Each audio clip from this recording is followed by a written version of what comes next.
Welcome to the Extremely Boring Stories. Today we listening. How medieval peasants survived plagues, famine, and lords. Close your eyes and imagine a world where the horizon is the limit of your existence.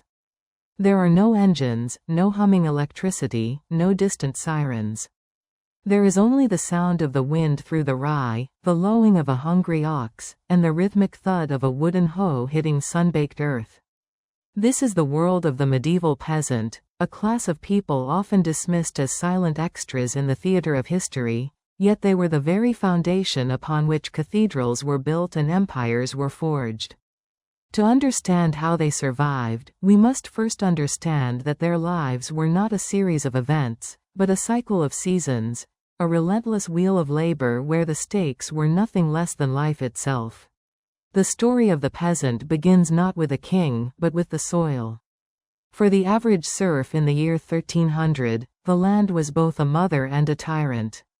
They lived under the system of manorialism, a complex web of obligations that tied their bodies to the fields of a local lord.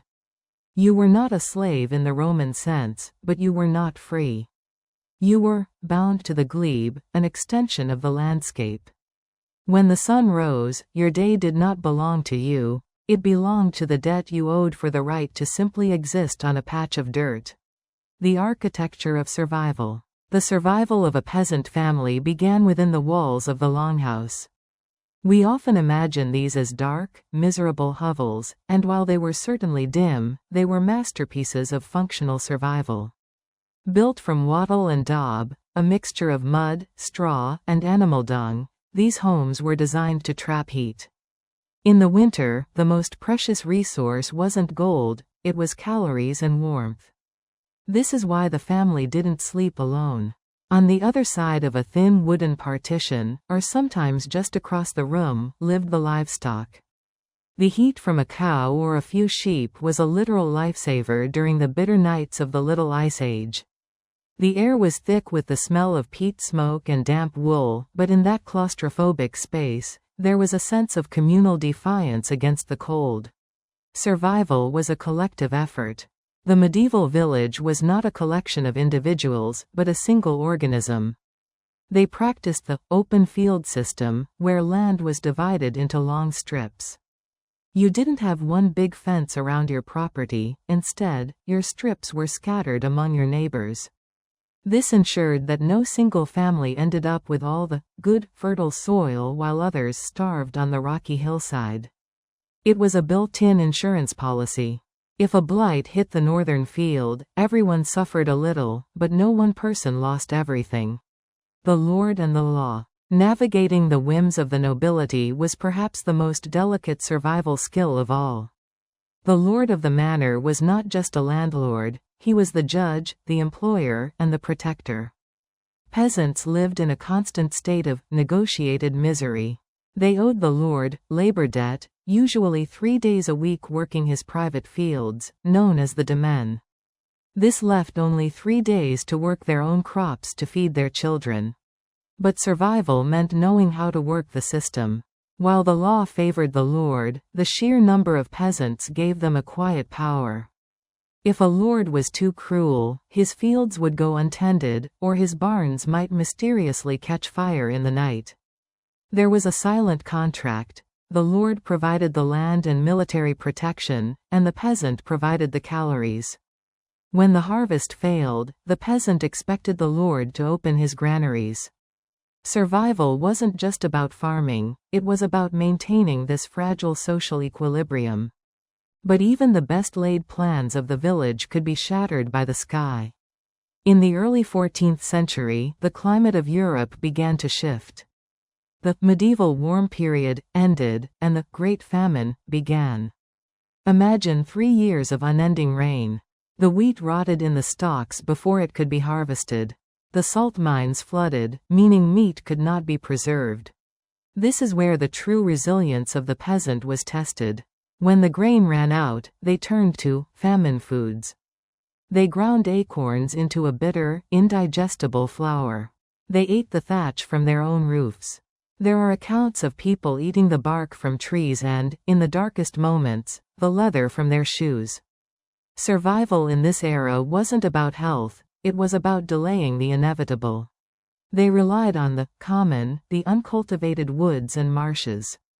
While the lord claimed the deer, the peasant hunted the small game, rabbits, squirrels, and birds. They knew every edible weed, every medicinal herb. To the modern eye, a meadow is a view; to a medieval peasant, it was a pharmacy and a grocery store. They gathered wild garlic for infections and willow bark for pain.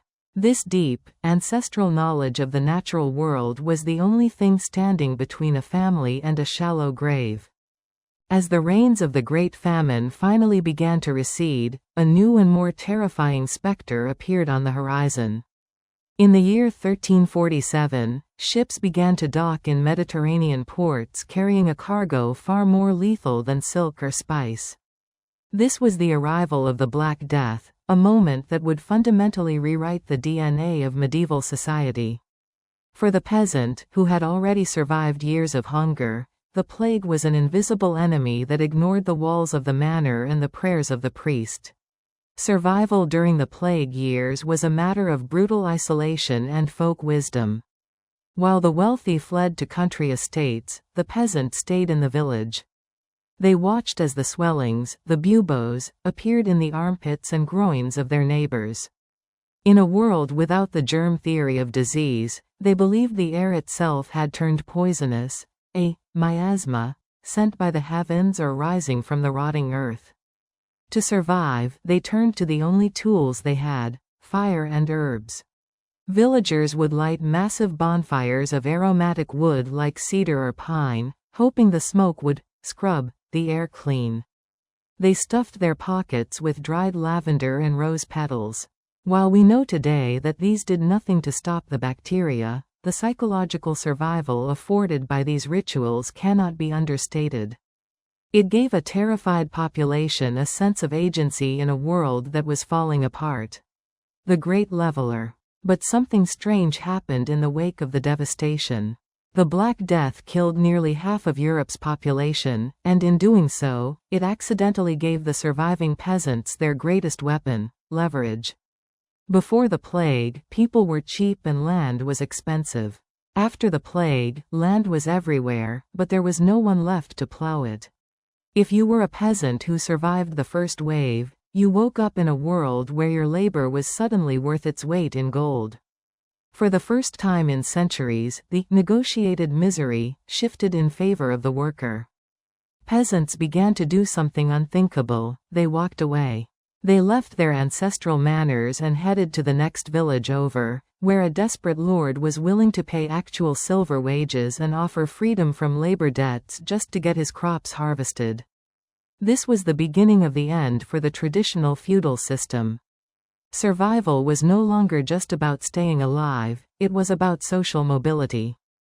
To understand how these people sustained the physical energy required for 12 hours of manual labor, we have to look into the pottage pot.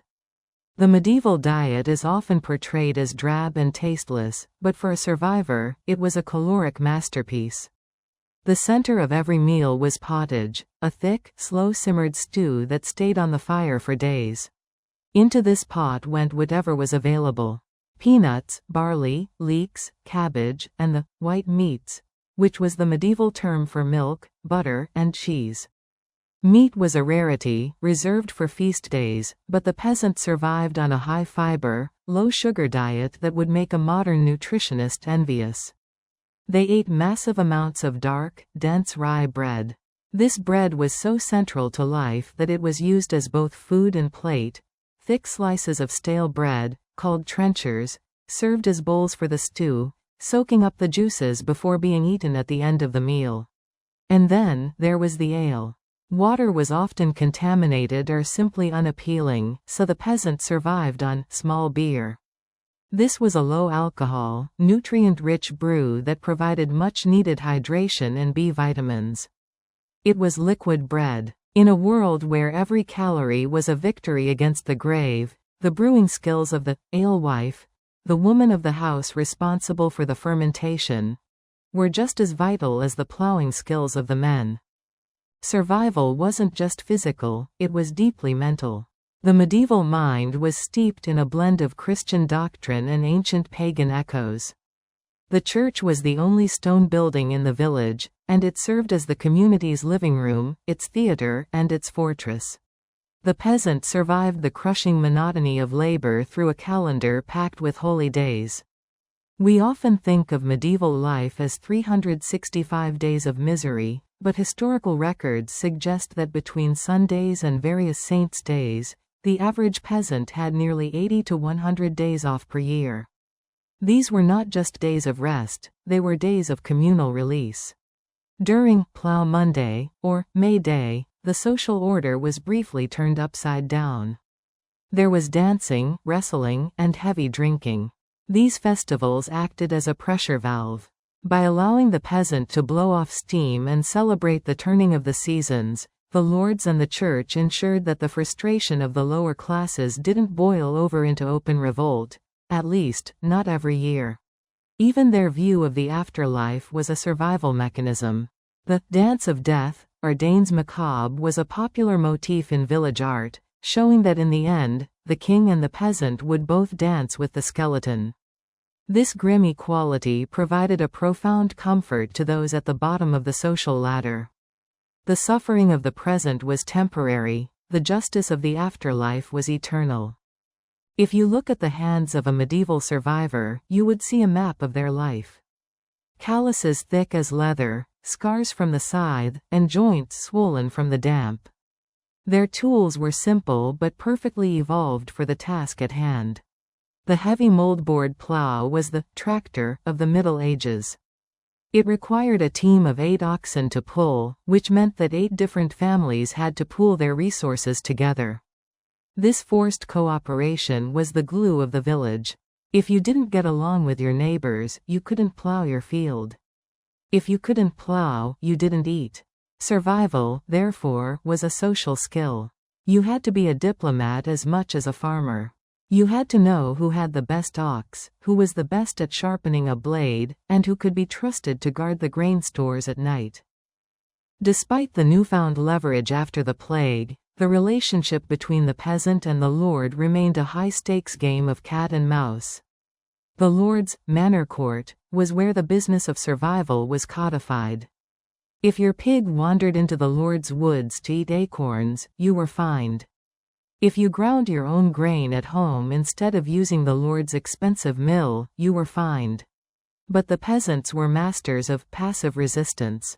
They developed a culture of slow walking, their work on the lord's land while saving their true strength for their own garden plots. They became experts at legal maneuvering, using the lord's own ancient customs against him. If a lord tried to impose a new tax, the village elders would gather and testify that, since time immemorial, such a tax had never existed. Without written records for everything, the collective memory of the peasantry was a powerful shield. While the history books often focus on the men pulling the plows, the survival of the medieval world rested squarely on the shoulders of the village women.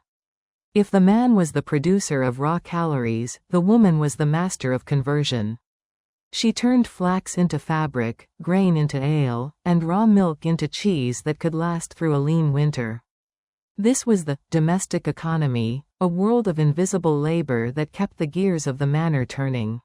The medieval woman's day began long before the sun touched the fields. Her first task was the fire. In a world without matches, keeping the seed of a fire alive in the hearth was a matter of life and death. If the fire went out, it meant a cold breakfast and a walk to a neighbor's house to beg for a hot coal, a sign of a poorly managed home. From there, her life was a marathon of multitasking. She managed the tourt and croft, the small garden and yard attached to the house. Here, she grew the onions, peas, and herbs that provided the vitamins missing from the lord's grain. Survival also meant being a chemist. Women were the primary healers of the peasantry. They held the knowledge of simples, medicinal plants like comfrey for bone breaks, feverfew for headaches, and mint for digestion. When a child fell ill, you didn't call a doctor. Doctors were for kings and were often more dangerous than the disease. You called the local, wise woman. She understood the cycles of the moon and the timing of the harvest, blending spiritual belief with practical botany to keep her community standing. The spinning wheel and the loom. Every spare second of a woman's life was occupied by the spindle. You would see women spinning wool while they walked to the fields, while they talked to neighbors, and while they sat by the fire at night. This wasn't a hobby, it was a survival necessity. Clothing was incredibly expensive. A single woolen tunic could represent weeks of labor. By processing the wool from their own sheep, peasant women ensured their families were insulated against the damp European winters. This was the origin of the term spinster, a role so vital that it defined a woman's social identity. Beyond the yellow wheat fields lay the deep, dark green of the medieval forest. To the lord, the forest was a private playground for hunting deer and boar, a place of prestige. To the peasant, the forest was a grocery store, a hardware store, and a coal mine all rolled into one. However, entering it was a legal minefield. The forest laws were among the most hated regulations of the Middle Ages. The king and the lords claimed the vert and venison, the green wood and the deer. If a peasant was caught killing a stag, the punishment could be the loss of a hand or eyes. Yet, they poached anyway. They had to. Survival required animal protein, and the forest was a tempting pantry. They developed sophisticated ways to bypass the law. They used silent weapons like snares or specially bred dogs that could take down a rabbit without barking. The right of Eastover and pannage. But the forest wasn't just about hunting. Peasant survival relied on ancient rights known as Eastover and pannage. Eastover was the right to gather hook or crook wood, meaning any wood they could reach with a shepherd's crook or pull down with a hook. This provided the fuel for the hearth. Pannage was perhaps even more important. It was the right to drive your pigs into the woods during the autumn to feast on fallen acorns and beech mast. A pig that spent a month in the forest came back fat and ready for the winter slaughter. This free weight gain for the livestock was the difference between a family having salt pork in February or starving in March. The forest was a place of terror, filled with outlaws and wolves, but for the survivor, the risk was always worth the reward. Of all the challenges a peasant faced, the hungry gap was the most psychological. This was the period in late winter and early spring when the stores from the previous harvest were running out, but the new crops were not yet ready to eat. This was when the village grew quiet.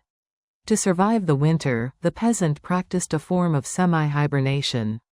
With no light other than the fire and expensive tallow candles, people slept for 12 or 14 hours a day. They moved less to conserve calories. This was a time for storytelling, the oral tradition that kept their history alive. They spoke of giants, saints, and the land of Cockaigne, a mythical place where the roofs were made of pie and the pigs ran around already roasted with knives in their backs. These stories weren't just entertainment, they were a way to fill empty stomachs with hope. The architecture of the soul. During these dark months, the parish church became more than a place of worship, it was a sanctuary of color. The walls were painted with bright murals of the life of Christ and the terrors of the Last Judgment. For a person who spent their life in shades of brown mud and gray wool, the church was a psychedelic experience. It reminded them that their suffering had a purpose. It told them that the meek shall inherit the earth. This spiritual armor was just as important as a thick coat. It prevented the soul from collapsing under the weight of the toil. At the heart of every surviving village was the rhythmic clink-clink of the anvil. The blacksmith was the closest thing the medieval world had to a magician. He was the man who could turn the bones of the earth into the tools of life. The smith was essential for survival because the medieval world was an iron-starved world. Iron was incredibly expensive. A peasant might own only a few ounces of it, the tip of a plowshare, the blade of an axe, or the tines of a fork. When these tools broke, the village stopped. The smith didn't just make new tools, he was a master of recycling. He would weld and patch a single axe head for decades, passing it down through generations. The relationship between the farmer and the smith was one of total codependence. Without the smith's fire, the peasant could not break the earth. Without the peasant's grain, the smith would starve at his forge. As we move toward the end of the 14th century, the survivor begins to transform. The Black Death had left so few workers that the lords were forced to compete for labor. For the first time, we see the rise of the affluent peasant. They began to wear better wool, sometimes even dyed in colors other than sheep's gray. They started demanding white bread instead of rye. The lords tried to fight back with sumptuary laws, rules that literally forbade peasants from dressing above their station. But you cannot legislate against a changing tide. The peasant had tasted a better life, and they weren't going back. This tension eventually led to the Great Rising of 1381, where peasants marched on London, not to overthrow the king, but to demand the end of serfdom itself. They were no longer just surviving, they were defining their own destiny. The year 1381 stands as a landmark in the history of human defiance. For decades, the pressure had been building. The survivors of the plague had seen the world end and realized that the social order was not as divinely ordained as they were told. If a bishop could die of the pestilence just as easily as a plowman, then perhaps the natural order was more fragile than it seemed. The spark that ignited the fire was a new, flat tax, the poll tax. It was a tax that hit the poorest just as hard as the wealthiest, and for the peasantry, it was the final straw. This was the moment the peasant stopped merely surviving and started demanding. Led by figures like Wat Tyler and the radical priest John Ball, thousands of people from Kent and Essex began a march toward London. John Ball's famous sermon asked a question that shook the foundations of the feudal world. When Adam delved in Eve's span, who was then the gentleman? In other words, in the Garden of Eden, there were no lords, no serfs, and no taxes. The March on London. As the peasants marched, they didn't act like a mindless mob. They were organized. They targeted the legal records. In every village they passed, they broke into the manor houses and burned the manorial rolls, the parchment documents that recorded their debts, their labor obligations, and their status as serfs.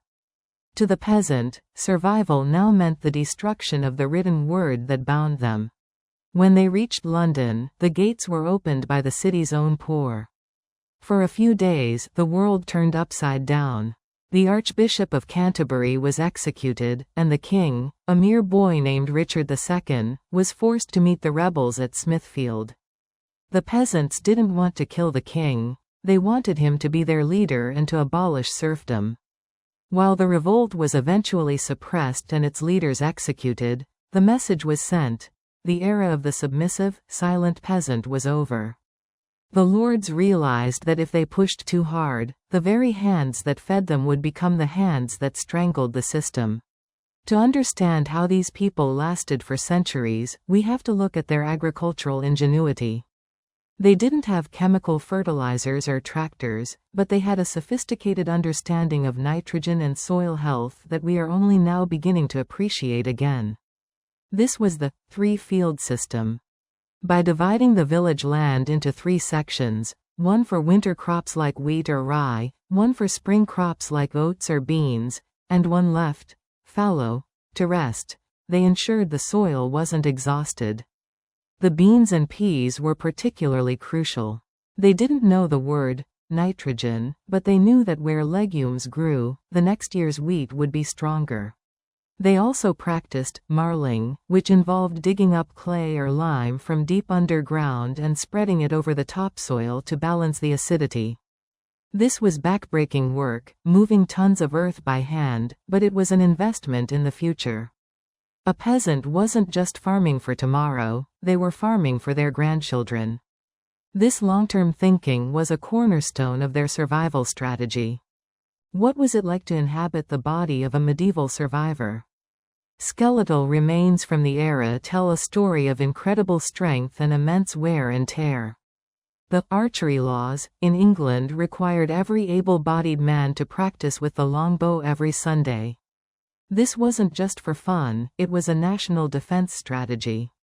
The skeletons of medieval men often show a distinct thickening of the bone in the left arm and a slight curve in the spine from the massive tension of drawing a 100-pound bow. But it wasn't just the men. Women's skeletons show similar markings of intense physical labor. Strong, dense bones from a lifetime of hauling water, grinding grain by hand, and carrying children while working the garden.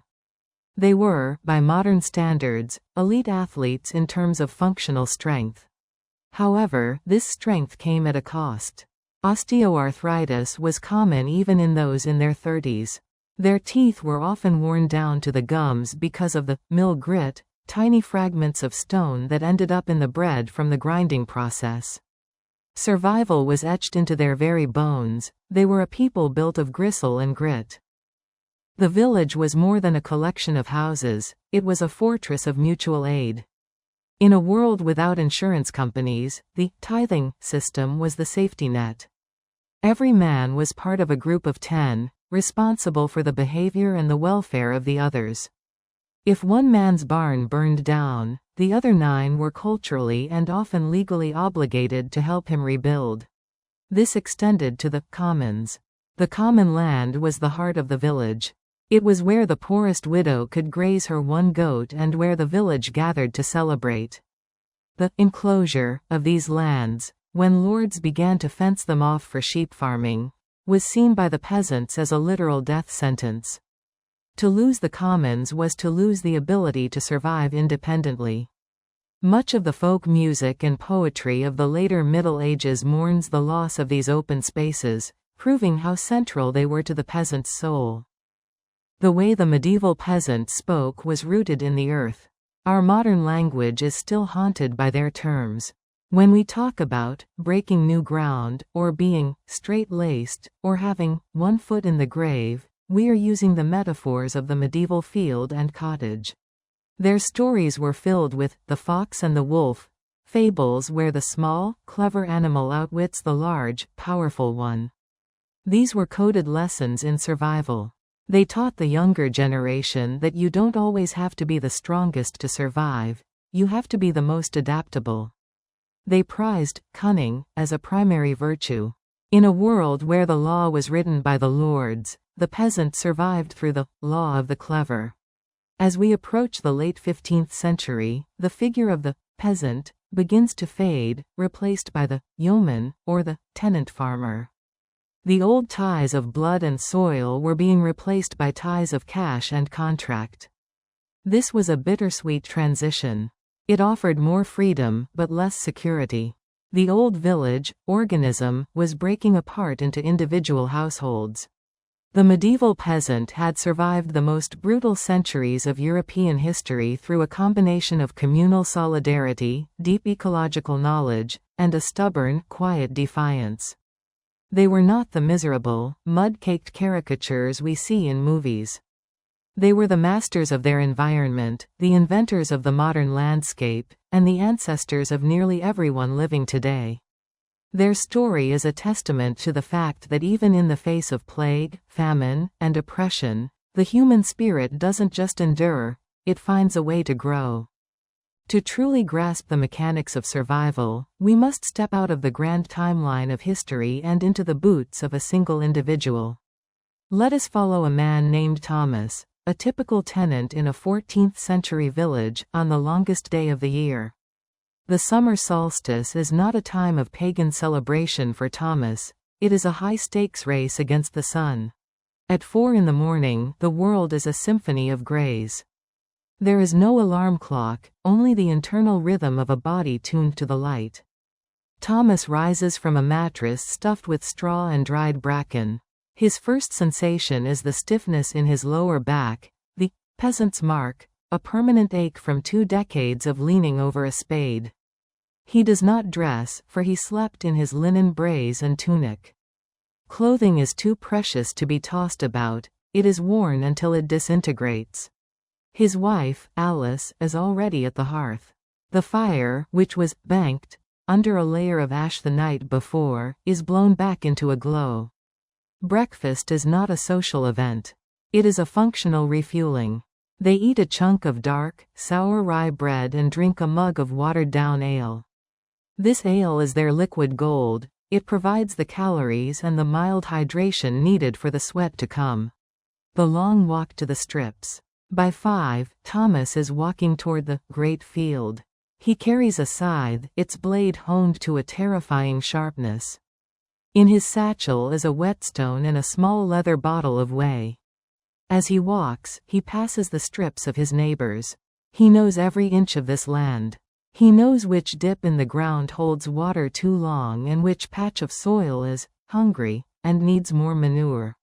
Today is a boon day. The Lord has called for the hay harvest. This is the ultimate test of the village's collective survival. If the hay is not cut, turned, and dried before the rains come, the oxen will starve in the winter. If the oxen starve, the village cannot plow. If they cannot plow, they all die. The chain of survival is that simple, and that fragile. The geometry of the scythe. The work is a rhythmic, brutal dance. A line of men moves across the meadow in a staggered formation. The scythe is a tool of momentum. You do not hack at the grass, you swing the weight of your whole body in a wide, sweeping arc. Swish, step, swish, step. By 9 in the morning, the sun is high and the wool tunics are soaked with sweat. Behind the men come the women and children. Alice and her daughters are tedding the hay, using wooden forks to scatter the damp grass so the sun can bake out the moisture. This is a delicate science. If you leave it too flat, the bottom rots. If you pile it too high, it won't dry. The children run between the rows, their small hands catching the grasshoppers that leap from the falling blades. These children are not playing, they are apprentices in the art of not starving. At noon, the puncheon, or midday break begins. The village gathers under the shade of a massive, ancient oak tree at the edge of the Lord's woods. This is the social glue of the peasantry. They sit on the earth and share what they have. Someone has brought a wheel of hard cheese, a substance so dense it requires a knife to shave off pieces. Another has a basket of onions and a jar of pickled herrings.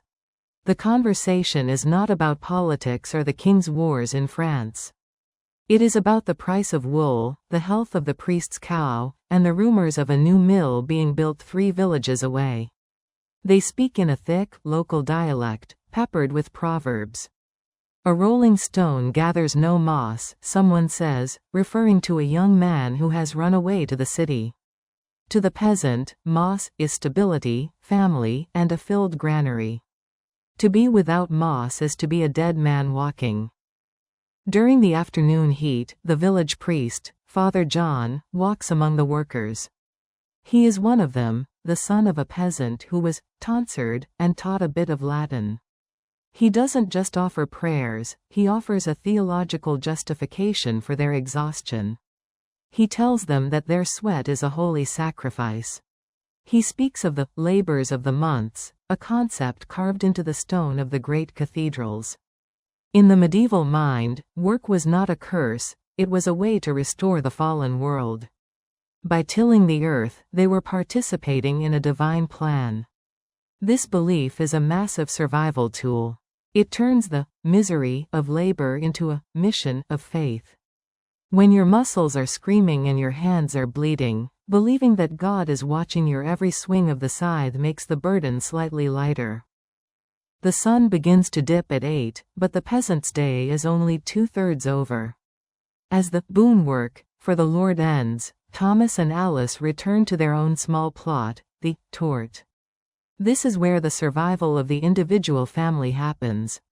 While the Lord's fields provide the bulk grain, the tort provides the variety. Thomas checks his beehives. Honey is the only sweetness they will ever know, and the beeswax is needed for the church's candles. Alice tends to the kale yard, weeding the leeks and checking the beans. She talks to her pig, a lean, clever animal that is treated almost like a family member until the first frost of November. The night watch.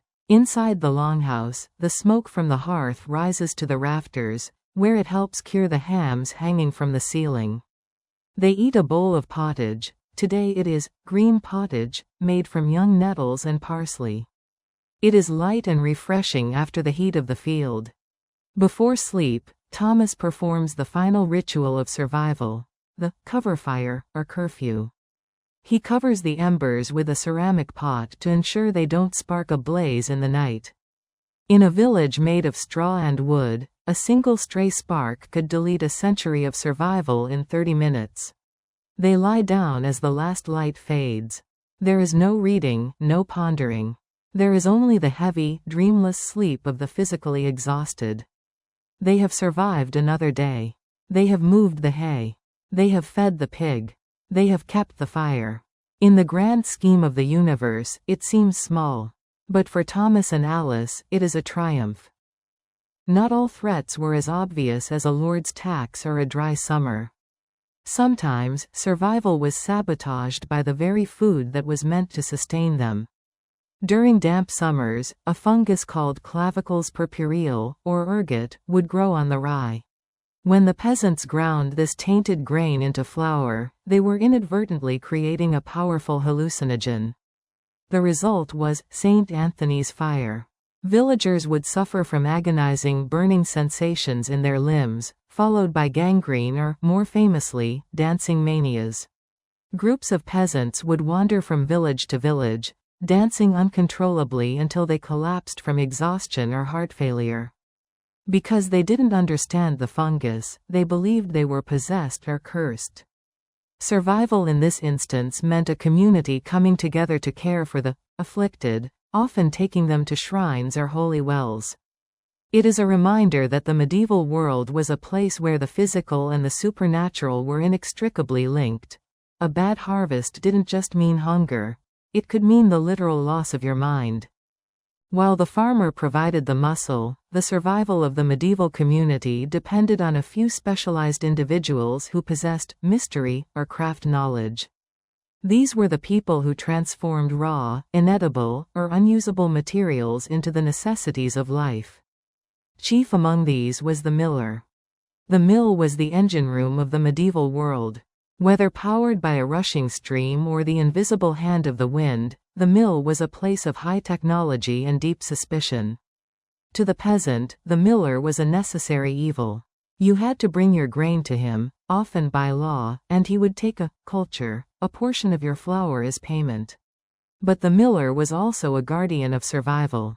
He understood the mechanics of the great millstones, how to dress the stone to ensure the flour wasn't filled with sand, and how to manage the flow of the river. The mill was the only place in the village where you could hear the roar of a machine, a sound that represented the literal crushing of the harvest into the bread of life. If the miller was the most respected craftsman, the tanner was likely the most avoided. Leather was the plastic of the Middle Ages. It was used for shoes, harnesses, buckets, bellows, and door hinges. Without leather, the farm stopped. But the process of making it was a descent into a sensory nightmare. The tanner lived on the downwind edge of the village for a reason. To turn a raw cowhide into supple leather, he used a cocktail of lime, fermented bark, and, most pungently, dog dung or bird droppings. The hides would soak in vats of this liquor for months. Survival for the tanner meant a life of stained hands and a smell that never truly washed off. Yet, every time a peasant put on a pair of sturdy turn shoes to walk through the winter muck, they owed their survival to the man who spent his days elbow-deep in the village's waste. We often overlook the sheer complexity of staying warm. In a world without synthetic fibers, the weaver was the architect of the family's second skin. After the women of the village had spent thousands of hours spinning wool into yarn, it was brought to the weaver. The medieval loom was a marvel of binary logic. By using foot pedals to lift specific sets of threads, the weaver could create patterns that made the fabric stronger or more wind-resistant. The most common was a simple twill, which created the diagonal ribs you see in modern denim. This structure allowed the wool to shed water more effectively. A survival cloak was more than just a garment, it was a piece of engineering. It was often felled, soaked in water and beaten with wooden hammers until the fibers felted together. This created a fabric so dense it was virtually waterproof and windproof. A peasant caught in a rainstorm didn't have an umbrella, he had his wool, and as long as the weaver had done his job, the wearer would remain warm even when wet. Survival required a level of animal literacy that has almost entirely vanished from the modern world. A medieval peasant didn't just own animals, they lived in a symbiotic relationship with them. They could read the flick of an ox's ear or the specific tone of a pig's squeal like a weather report. The ox was the most important animal on the farm, far more so than the horse.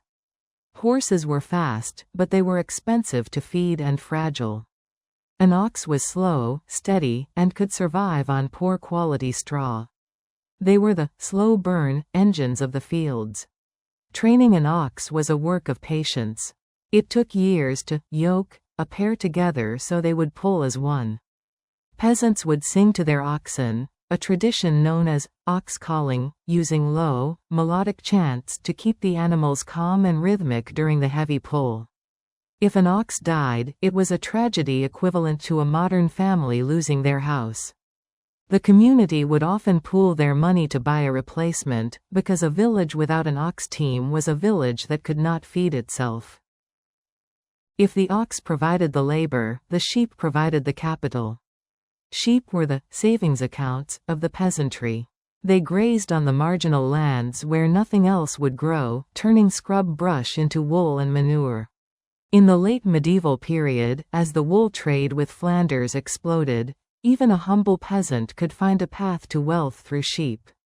They learned the signs of the rot, a liver fluke disease, and how to dip sheep in sulfur and tar to protect them from mites.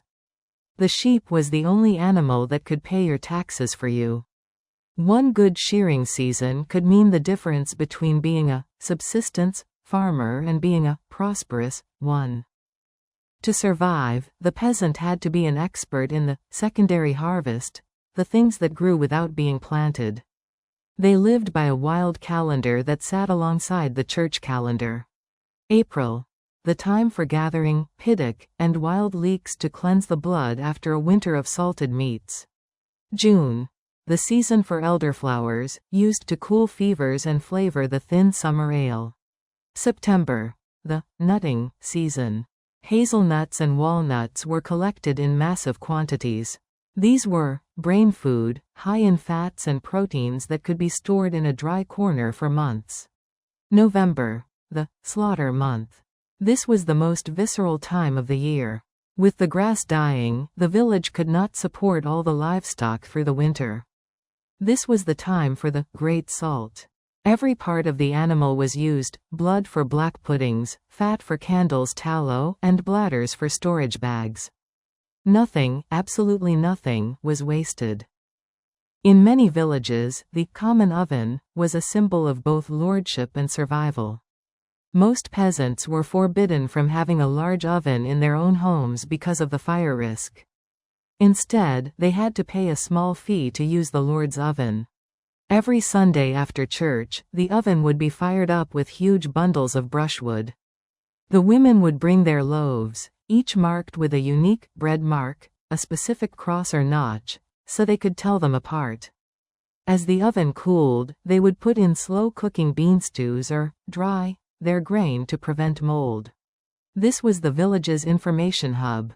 While the bread baked, the news of the county was exchanged. If a neighboring village was struggling with a sickness, or if a new law had been whispered about in the market town, this is where the survival strategy was debated. The oven was the heartbeat of the community, a place where the warmth of the fire was matched by the warmth of the social bond. Not everyone chose to survive within the system of the manor. For those who found the Lord's taxes too heavy or the law too cruel, there was the greenwood. The forest was the home of the outlaw, literally, the person outside the law.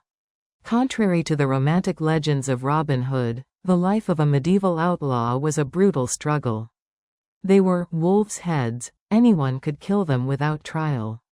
Survival for the outlaw meant a total mastery of camouflage and woodcraft. They lived in coats or hidden dugouts. However, the outlaws and the peasants often had a secret, symbiotic relationship. The outlaws provided the village with black market, venison, and in exchange, the peasants provided information about the movements of the sheriff's men. This shadow society was an essential part of the medieval landscape. It provided a sense of hope to the peasant, a reminder that there was a world beyond the fences, even if it was a dangerous one. To survive the Middle Ages, you had to be your own doctor, your own pharmacist, and sometimes your own surgeon. In a world where the average life expectancy was skewed by high infant mortality, reaching the age of 40 was a testament to a person's biological resilience and the botanical wisdom of their community. While the physicians of the university were busy debating the alignment of the stars and the four humors, blood, phlegm, yellow bile, and black bile, the peasant relied on the cunning woman, or the herb wife. Her laboratory was the hedgerow. To her, every weed was a weapon. She knew that the willow bark, which grew in the damp ditches, could cool a fever. We know today that willow contains silicon, the precursor to modern aspirin. She knew that honey, though expensive, could stop a wound from festering, a primitive but effective use of honey's natural antibacterial properties. The spiritual pharmacy. Survival, however, was rarely seen as a purely physical matter. The medieval mind did not separate science from spirit. If a child fell ill with a hacking cough, the mother might give them a tea of hyssop and marshmallow root, but she would also tie a cramp ring around their neck or recite a prayer to Saint Blaise, the patron of throat ailments. This was the dual-track survival strategy. They covered all bases, the botanical and the divine. To the peasant, a disease might be caused by elf-shot, invisible arrows fired by spirits or by an imbalance of the soul. Rituals like touching the relics, or taking a pilgrimage to a local holy well weren't just religious duties, they were medical appointments. The psychological boost provided by these rituals, the belief that you were being cared for by the saints, likely triggered the placebo effect that allowed many to recover from illnesses that would have otherwise claimed them through despair. The most dangerous moment in a peasant's life wasn't a battle or a plague, it was birth. For a woman, the birth stool was her battlefield. Survival of the family line depended on the skill of the local midwife, a woman whose knowledge was passed down through oral tradition for 1,000 years. The midwife's toolkit was simple but profound. She used moonwort to ease labor pains and raspberry leaf to strengthen the womb. But perhaps her most important role was as a coordinator of the birthing chamber. When a woman went into labor, the house was cleared of men. The windows were shuttered to keep out evil airs, and a circle of neighboring women gathered to provide a wall of physical and emotional support. They would sing, pray, and share stories to keep the mother's spirits high. In an age before anesthesia, this sisterhood of survival was the only thing that made the process bearable. We often imagine the medieval village as a cesspool of filth, but the survivor knew that cleanliness, or at least a specific kind of order, was essential. They didn't understand germs, but they understood stink. They knew that foul air led to foul health. Most villages had strict rules about where you could dump night soil, human waste, and where you could wash your clothes. The streamside was often divided into zones. The highest point for drinking water, the middle for the livestock, and the lowest for the laundry. Peasants used a soap made from wood ash and animal fat, a caustic, harsh substance that was excellent at killing lice and fleas. They also practiced strewing. They covered their dirt floors with fresh rushes mixed with fragrant herbs like meadowsweet or lavender. When people walked on the rushes, the herbs released their oils, acting as a natural insect repellent and air freshener. This wasn't just for comfort, it was a way to keep the carriers of typhus and plague at bay. How did they keep going? To survive 3 hours of this narrative, we must look at the internal world of the peasant. Their psychology was built on a foundation of Christian Stoicism. They lived with the constant presence of memento mori, the reminder that death is always near. But this didn't make them gloomy. On the contrary, it made them cherish the moments of plenty. When the sun was out and the ale was flowing, the medieval peasant celebrated with a ferocity that we rarely see today. Their joy was the rebound from their labor. The power of the tale. They were masters of the oral tradition. Because few could read, memory was a muscle. A peasant could remember hundreds of songs, thousands of lines of poetry, and the entire genealogy of their village. Survival meant knowing your place in the story. They told tales of Reynard the fox, the trickster who always escaped the traps of the powerful. In these stories, the peasant saw themselves, small, vulnerable, but ultimately too clever to be caught. This cultural narrative was a shield against the psychological weight of their low social status. The village was not an island. Survival often depended on the arteries of the kingdom, the muddy, rutted roads that connected the manor to the market town. The peasant was a traveler more often than we think. They would walk 20 miles to a cathedral city to sell a surplus pig or to buy a high-quality iron plowshare. On these roads, they met the world of the wayfarer, the pardoners selling fake relics, the tinkers fixing pots, and the wandering friars. These interactions were the internet of the 14th century. A peasant returning from market brought back more than just goods, he brought back information. He brought news of a king's death, a change in the grain price, or a new way to weave a basket. This flow of information was a vital survival nutrient, preventing the village from becoming genetically or intellectually stagnant. As we move into the 15th century, the climate threw one final, brutal curveball at the survivor: the Little Ice Age. The winters became longer, the summers shorter and wetter. The Thames in London began to freeze over. Survival now required a new level of preparation. This is when we see the evolution of the peasant's granary, specialized structures built on straddle stones, mushroom-shaped pillars to keep the grain away from dampness and rats. They learned to overwinter more vegetables in clamps, underground pits lined with straw. They became obsessed with fuel security, managing their woodlots with a technique called coppicing, where they would cut trees to the stump to encourage the growth of thin, fast-burning poles. They were adapting in real time to a cooling world, proving once again that the medieval peasant was the ultimate prepper. As the 1500s approached, the medieval world was fading into the early modern era.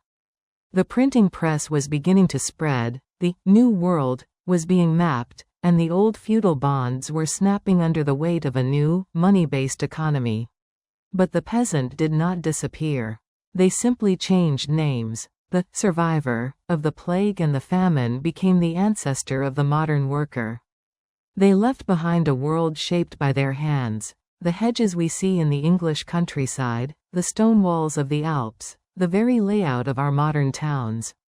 They survived because they understood something we often forget, that individual survival is a myth. We survive together, or we don't survive at all. They lived by the law of the village, the rhythm of the seasons, and the stubborn belief that even the hardest soil can be made to bloom if you have enough patience, enough community, and a sharp enough scythe. To understand the peasant's survival, we must look at the engineering of the humble. They did not have manuals written on paper. Their manuals were written in the calluses of their palms and the muscle memory passed from father to son, mother to daughter. Survival was a technical craft. If you couldn't build a fence that could withstand a charging bull, you lost your crop. If you couldn't weave a basket tight enough to hold grain, you lost your winter stores to the damp. The art of the hedgerow and the fence. In a world without barbed wire or cheap lumber, the living fence was a masterpiece of peasant technology. This was the art of hedge laying.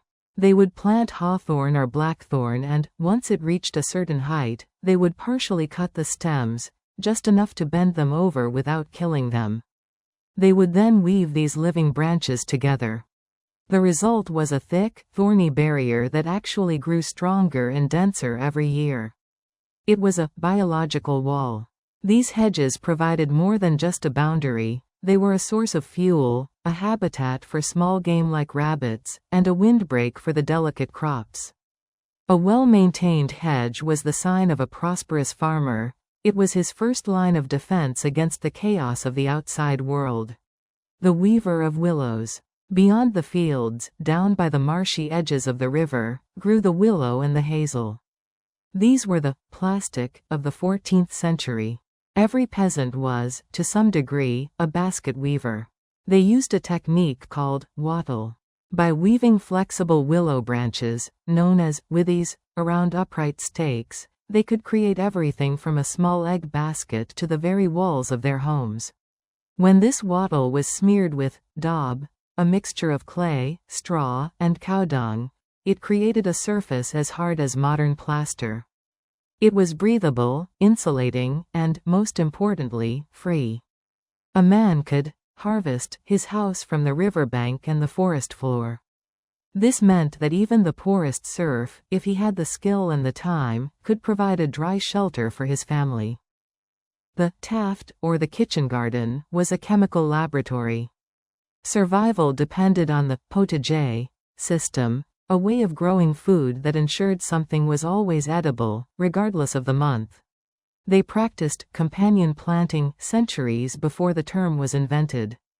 They grew leeks alongside carrots because the smell of the leeks confused the carrot fly. They grew beans up the stalks of kale to provide the soil with nutrients. But the real secret to their survival was the clamp. The winter clamp. As the first frost approached, the peasant faced the problem of storage.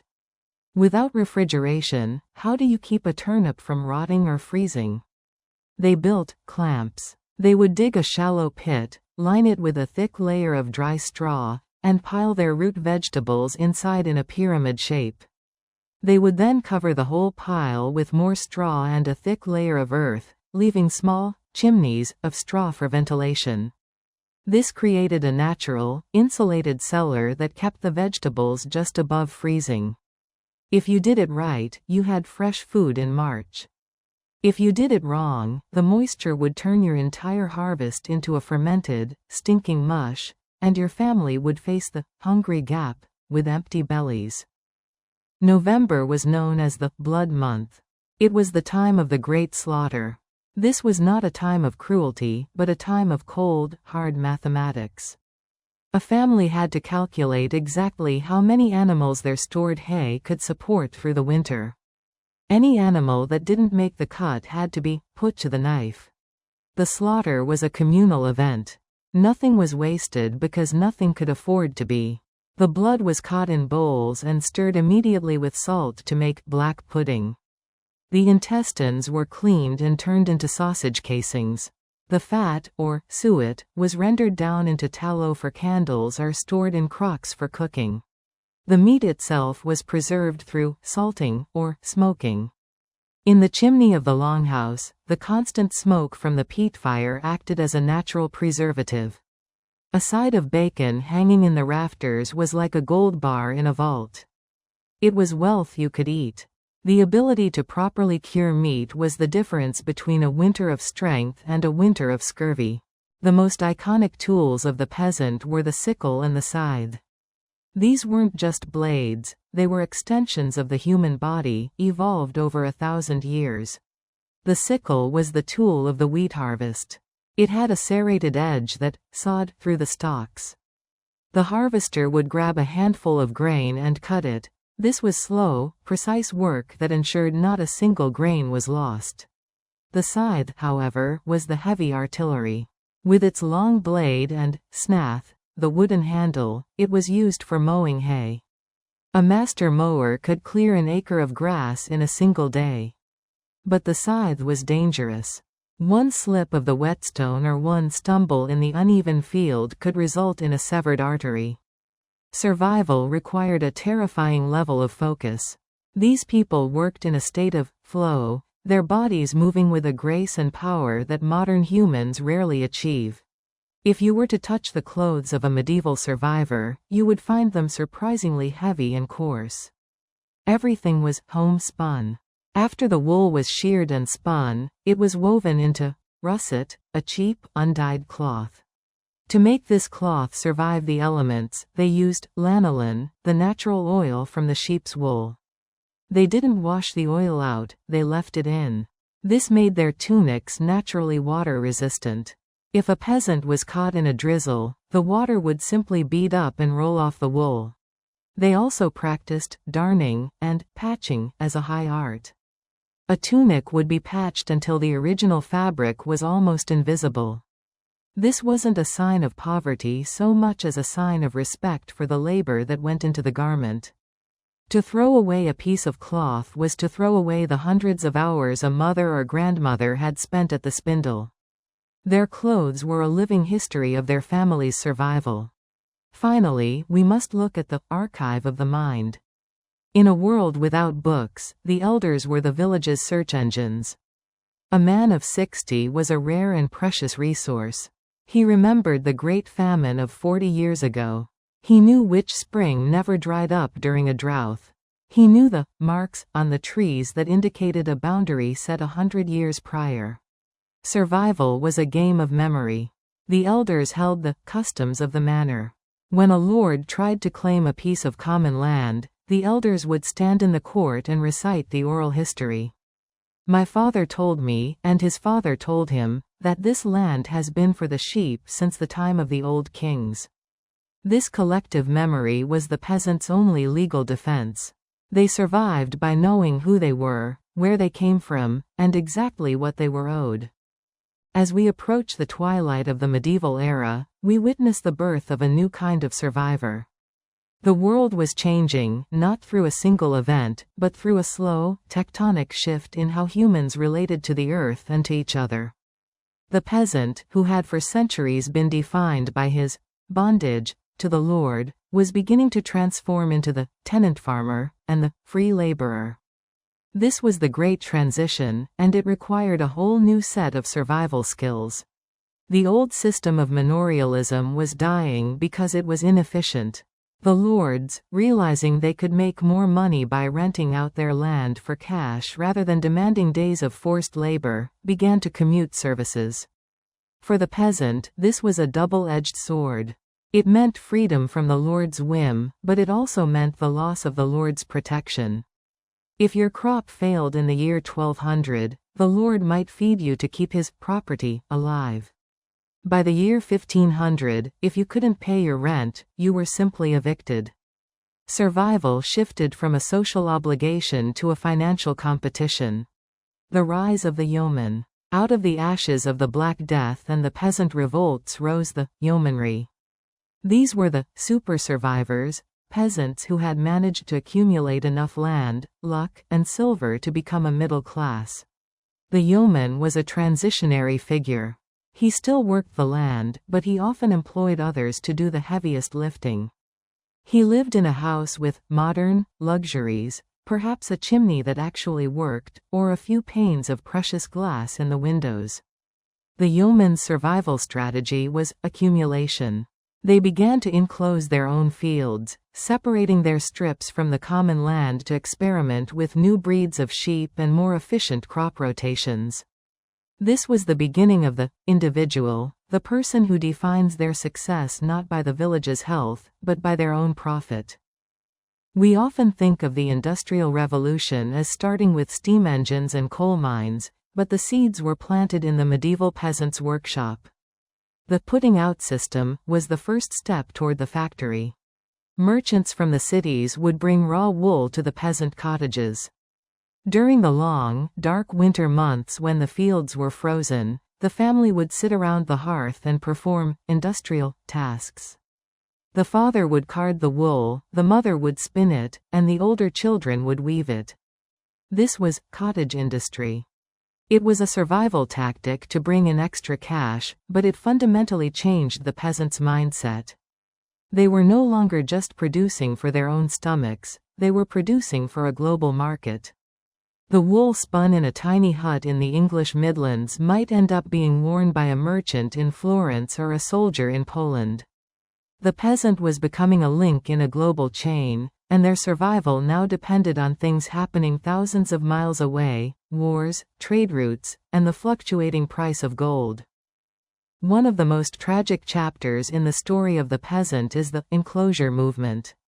For 1,000 years, the commons had been the safety net. It was the land where the poorest could graze a cow or gather wood. It was the public wealth of the village. Beginning in the late 15th century, lords began to realize that sheep were more profitable than people. They began to enclose the commons, literally putting up fences and hedges to turn communal land into private pastures for wool production. For the peasant survivor, this was a disaster. Without the commons, the small-scale farm became unviable. We see the rise of the vagabond, the landless peasant wandering the roads in search of work. This forced a new kind of survival: urban migration. The skills of the village, the resilience, the hard work, the communal spirit, were carried into the growing cities. The peasant didn't die out, they became the urban working class. The village survived in the form of guilds and friendly societies in the city, carrying the ancient tradition of mutual aid into the smoke of the early industrial age. As we look back over this 3-hour journey through the mud, the grain, and the fire of the medieval world, we have to ask, what remains? Why does the story of a 14th-century plowman matter to us in the 21st century? The answer lies in our very biology and our social structures. We are the descendants of the survivors. Every person listening to this is the product of an unbroken chain of ancestors who were clever enough to hide their grain from a lord, strong enough to survive a famine, and resilient enough to keep their family together during a plague. The sustainability lesson. The medieval peasant was the original master of sustainability. They lived for 1,000 years without exhausting the soil, without depleting the forests, and without destroying the climate. Their survival was based on a circular economy. Everything was reused. The waste of the pig became the fertilizer for the wheat, the straw of the wheat became the roof for the house, the roof of the house eventually rotted down to become the compost for the garden. In our modern age of disposable everything, the medieval peasant offers a masterclass in the value of the material. They understood that nothing is truly gone, it only changes form. This deep respect for the physical world is perhaps their greatest legacy. If we could go back and speak to Thomas or Alice, the peasants we followed through the summer solstice, they would likely be baffled by our interest in their lives. To them, they were not historical figures, they were just people trying to get through the week. They would tell us that survival isn't about grand gestures or heroic battles. It's about the small victories. It's about the bread rising correctly. It's about the neighbor who helps you pull your ox out of the ditch. It's about the song you sing to keep the rhythm of the scythe. The medieval world was a place of immense cruelty and hardship, but it was also a place of profound connection. The peasant survived because he was never alone. He was part of a tithing, a parish, a village, and a family. He was a cell in a larger body. As we conclude this exploration, let us take with us that peasant's grit. The knowledge that no matter how dark the winter or how terrifying the plague, the spring will eventually come, the soil will eventually warm, and there is always work to be done. The story of the medieval peasant is not a story of misery. It is the ultimate success story of the human race. You have traveled through 3 hours of history, from the dark interior of the Longhouse to the sun-drenched fields of the harvest, from the terror of the Black Death to the defiant march on London. You have seen how these people turned mud into walls, grain into ale, and hardship into a culture that lasted a millennium. The next time you walk through a field or hold a piece of handcrafted bread, remember the hands that paved the way. Remember the survivors who stood their ground against lords and laws, and who whispered to us across the centuries that the earth will always provide, as long as we have the courage to tend it. To truly inhabit the mind of the medieval survivor, we must understand the words they used to describe their world. These were not just labels, they were tools. For the listener who has journeyed through these 3 hours, this glossary serves as a final bridge between our world and theirs. The last will and testament of the peasant's vocabulary. The geography of the manor. The glebe. This was the land specifically set aside for the maintenance of the parish church. But to the peasant, it was the sacred soil. To work the glebe was to work for the community's spiritual health. It reminds us that survival was not just about the body, but about the continuity of the village soul. The bach. In the great open fields, there were no fences. Instead, there were bachs, thin strips of unplowed turf that separated one neighbor's land from another.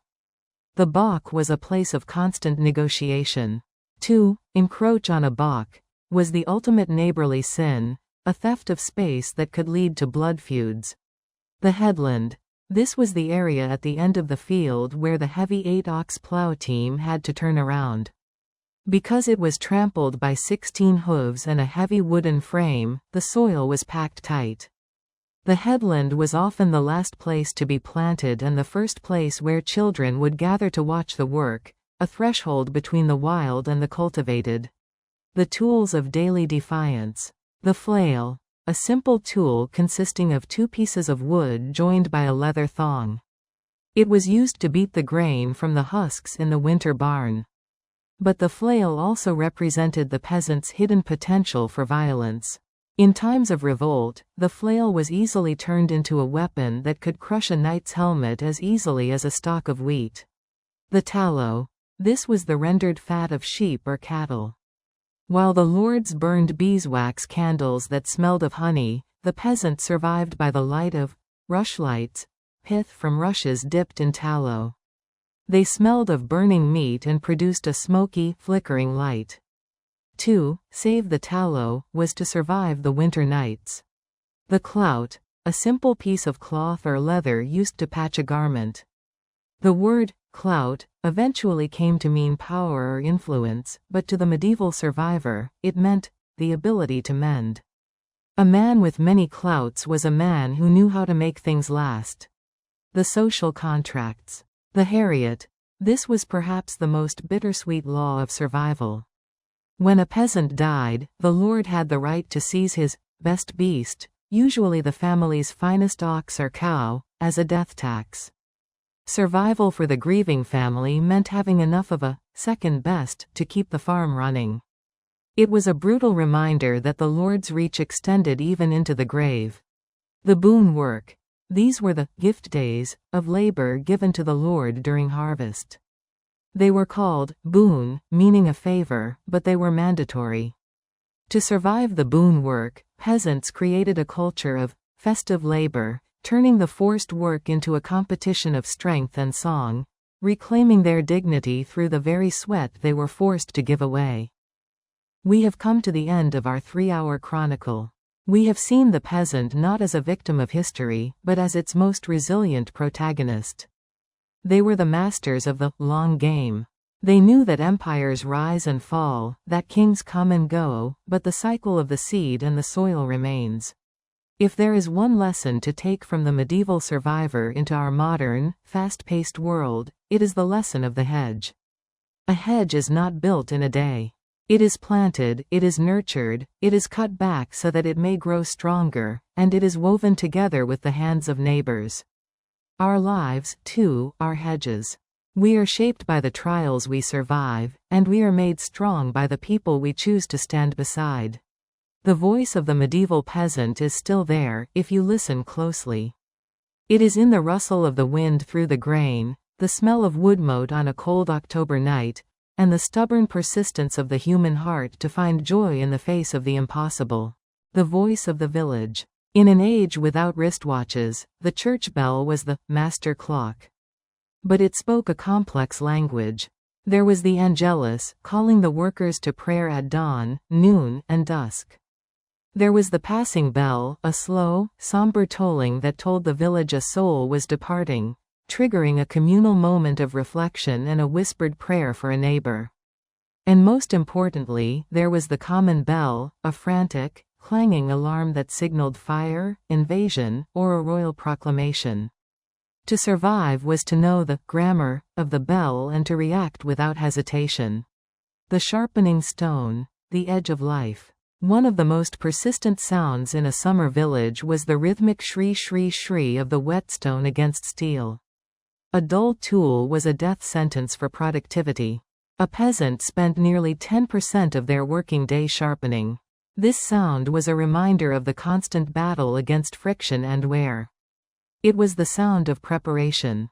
Whether it was the kitchen knife or the great harvest scythe, the edge was the barrier between a family and the raw, untamed world. We have spoken of the church as a medical and social center, but we must also see it as the peasant's museum of the invisible. For someone who never traveled more than 20 miles from their birthplace, the interior of a well-maintained parish church was the most spectacular thing they would ever see. The walls were not bare stone, they were vibrant galleries of doom paintings. These massive murals depicted the end of the world, with the virtuous being led to golden gates and the wicked being dragged into the jaws of leviathans. For the survivor, these images were a constant moral compass. They provided a visual framework for justice in a world where the local lord often seemed to get away with everything. It taught the peasant that while they might be low in the eyes of man, their struggle was part of a cosmic drama of immense importance.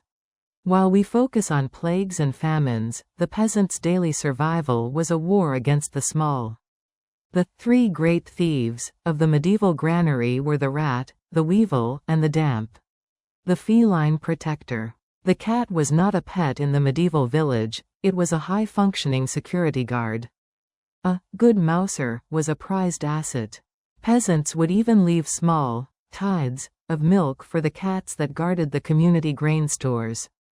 To kill a cat was often considered bad luck, not out of superstition, but out of the practical realization that a dead cat meant 100 more rats in the thatch. The crows and the scarecrow. In the spring, survival was threatened by the sky. As soon as the seeds were broadcast, the crows and rooks would descend.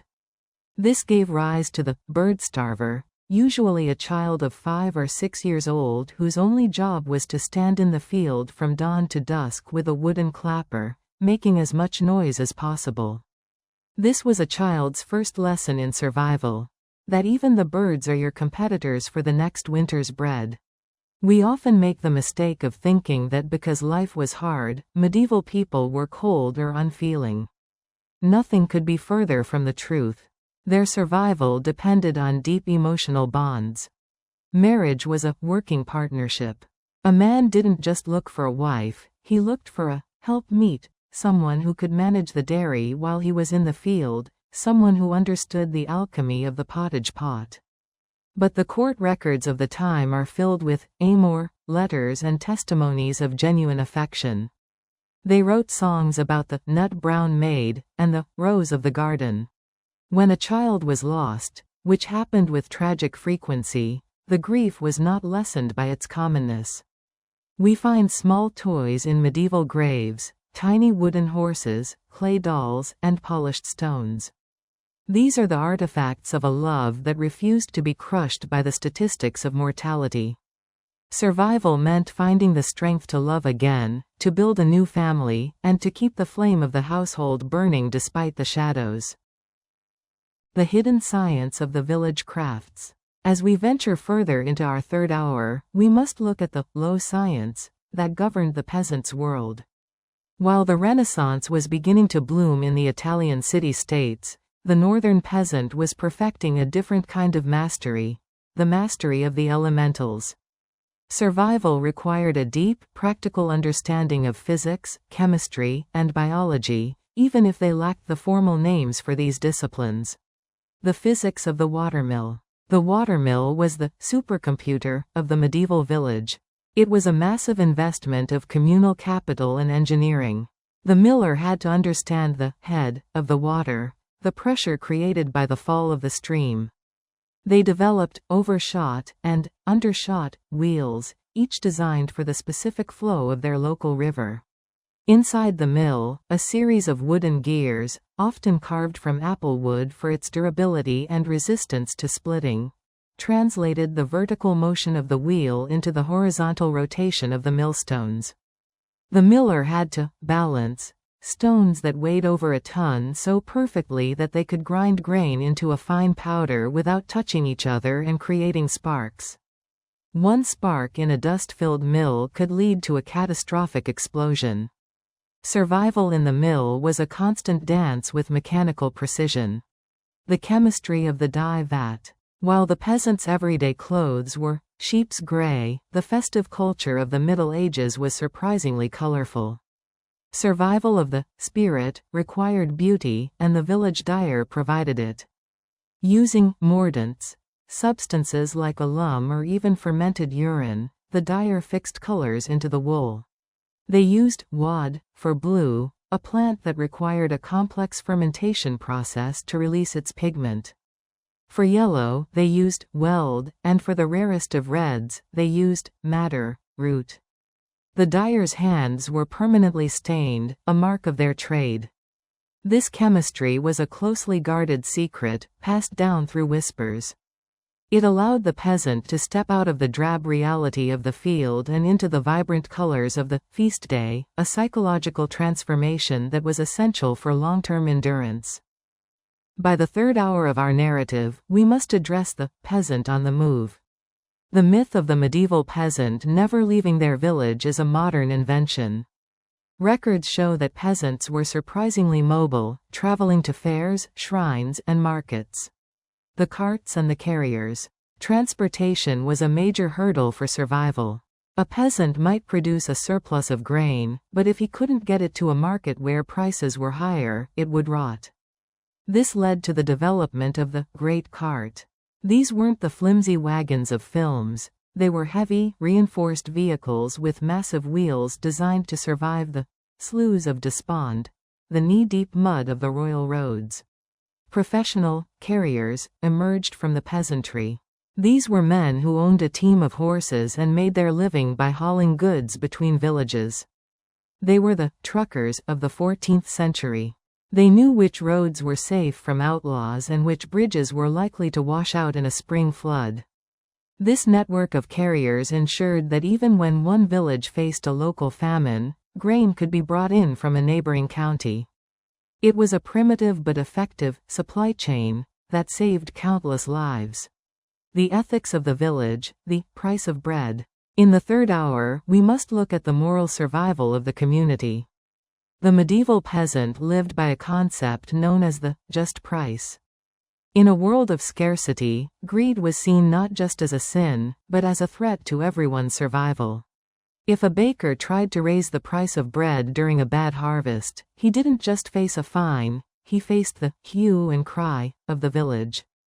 The community believed that no one should profit from the hunger of their neighbors. This moral economy was a powerful survival mechanism. It ensured that the limited resources were distributed in a way that kept the most people alive. It was a radical form of social security, enforced not by a government, but by the collective conscience of the village. As the sun sets on our 3-hour journey, we must acknowledge the shadow world. The medieval peasant lived in a world populated by more than just humans and livestock. Every forest had its spirits. Every field had its brownie, or hob. The offering to the soil. Before the first furrow was plowed, a peasant might bury a small piece of bread or pour a libation of ale into the earth. To our modern ears, this sounds like superstition. To the peasant, it was risk management. In a world where a sudden frost or a blight could wipe out your family, you didn't take chances. You stayed on good terms with the old powers. This spiritual layer of survival provided a sense of control in an uncontrollable world. It allowed the farmer to sleep at night, believing he had done everything possible, both physical and spiritual, to protect his harvest. The legacy of the humble. We have spent 3 hours in the company of the medieval peasant. We have seen them sweat, starve, celebrate, and survive. As we close this epic narrative, let us look at the hidden monuments they left behind. They didn't build the cathedrals, but they provided the calories that fed the stonemasons. They didn't write the laws, but their resistance shaped the boundaries of human freedom. They didn't lead the armies, but their sons were the backbone of every shield wall. The medieval peasant is a title of honor. It belongs to the most successful generation of human beings to ever walk the earth. They faced the greatest challenges, the Black Death, the Little Ice Age, and the weight of feudalism, and they didn't just endure, they laid the groundwork for the modern world. The science of the chimney-less house. For much of the Middle Ages, the peasant house had no chimney. Instead, it had a smoke hole in the roof. To a modern observer, this sounds like a recipe for respiratory disease, but it was actually a sophisticated survival tool. The smoke from the peat or wood fire rose and hung in the rafters, creating a smoke zone at the top of the house. This smoke performed three vital functions. First, it preserved the meat, the hams and sides of bacon hanging from the beams. Second, it acted as a natural pesticide, killing the wood-boring insects that would otherwise have eaten the timber frame of the house. Third, it provided a layer of insulation, trapping heat in the thatch. The peasant lived in a pickled environment, preserved by the very fumes of their survival. The peddler and the pulse of the world. If the village was the body, the peddler was the nervous system. Carrying a pack that could weigh up to 80 pounds, the peddler was the peasant's link to the exotic. He brought small wares, needles, pins, ribbons, and, most importantly, salt. Survival was a game of salt. Without it, meat could not be preserved, and the winter would be a season of starvation. The peddler was the one who brought the salt from the coastal pans to the inland valleys. But he also brought broadsides, printed or hand-copied sheets of news and songs. Through the peddler, the peasant survivor heard of the voyages to the east or the rise of new kings. This flow of small goods and big ideas meant that even the most isolated valley was connected to the beating heart of European commerce. The ecology of the marsh and the fen. Not all peasants lived in the yellow wheat fields. Many survived in the water worlds, the vast marshes and fens of the lowlands. Survival here was a completely different craft. These were the fen men, and they lived on the bounty of the wet. The harvest of the reed. In the marshes, the crop was the reed and the sedge. This was the highest quality thatching material in the world. A reed-thatched roof could last 60 years, double the life of a straw roof. The fen men were masters of the flat-bottomed boat, navigating a maze of reeds to hunt eels and waterbirds. They developed stilt walking to cross the boggy ground, turning a landscape that others saw as a wasteland into a lush, perennial pantry. Their survival is a reminder that the medieval peasantry was not a monolith, but a collection of highly specialized cultures, each perfectly adapted to their specific patch of earth. The peasant's law, the customary right. As we approach the end of our third hour, we must reflect on the legal survival of the peasant. We often think of the Middle Ages as a time of lawless tyranny, but it was actually a time of intense legalism. The peasants survived because they were experts in customary law. Everything in the village was governed by custom. If the peasants had been allowed to gather fallen wood in a specific grove for 100 years, that became a right. The lords constantly tried to nibble away at these rights, and the peasants constantly fought back in the manor court. They used the power of collective testimony. If the entire village swore that a right existed, it was very difficult for a lord to overturn it without risking a total strike or a violent uprising.